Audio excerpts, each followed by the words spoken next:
Hiking to his home after this incident, Granier detoured 2 miles to the store at the railroad village of Meadow Creek to get a bottle of Hood's sarsaparilla for his wife Gladys and their infant daughter Kate. It was hot going up the hill through the woods toward the cabin, and before getting the last mile, he stopped and bathed in the river, the Moye, at a deep place upstream from the village. It was Saturday night, and in preparation for the evening, a number of the railroad gang from Meadow Creek were gathered at the hole, bathing with their clothes on and sitting themselves out on the rocks to dry before the last of the daylight left the canyon. The men left their shoes and boots aside and waded in slowly up to their shoulders, whooping and splashing. Many of the men already sipped whiskey from flasks as they sat shivering after their ablutions. Here and there an arm and hand clutching a shabby hat jutted from the surface while somebody got his head wet. Granier recognized nobody and stayed off by himself and kept a close eye on his boots and his bottle of sarsaparilla. Walking home in the falling dark, Granier almost met the Chinaman everywhere. Chinaman in the road, Chinaman in the woods, Chinaman walking softly, dangling his hands on arms like ropes. Chinaman dancing up out of the creek like a spider. He gave the Hoods to Gladys. She sat up in bed by the stove, nursing the baby at her breast, down with a case of the salt room.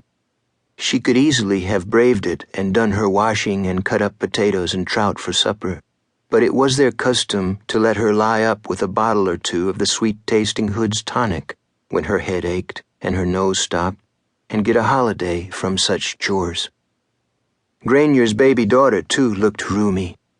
Her eyes were a bit crusted, and the discharge bubbled pendulously at her nostrils while she suckled and snorted at her mother's breast. Kate was 4 months old, still entirely bald. She did not seem to recognize him.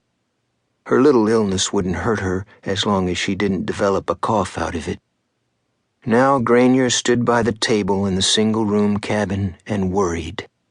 The Chinaman, he was sure, had cursed them powerfully while they dragged him along, and any bad thing might come of it. Though astonished now at the frenzy of the afternoon, baffled by the violence, at how it had carried him away like a seed in a wind, young Granier still wished they'd gone ahead and killed that Chinaman before he'd cursed them. He sat on the edge of the bed. "Thank you, Bob," his wife said. "Do you like your sarsaparilla?" "I do. Yes, Bob." "Do you suppose little Kate can taste it out your teat?" "Of course she can." Many nights they heard the northbound Spokane International train as it passed through Meadow Creek 2 miles down the valley. Tonight the distant whistle woke him, and he found himself alone in the straw bed. Gladys was up with Kate, sitting on the bench by the stove, scraping cold-boiled oats off the sides of the pot and letting the baby suckle this porridge from the end of her finger. "How much does she know, do you suppose, Gladys? As much as a dog pup, do you suppose?" "A dog pup can live by its own after the bitch weans it away," Gladys said. He waited for her to explain what this meant. She often thought ahead of him. "A man-child couldn't do that way," she said, "just go off and live after it was weaned. A dog knows more than a babe until the babe knows its words. But not just a few words. A dog raised around the house knows some words, too. As many as a baby." "How many words, Gladys?" "You know," she said, "the words for its tricks and the things you tell it to do. Just say some of the words, Glad." It was dark, and he wanted to keep hearing her voice. "Well, fetch and come and sit and lay and roll over. Whatever it knows to do, it knows the words." In the dark, he felt his daughter's eyes turned on him like a cornered brute's. It was only his thoughts tricking him.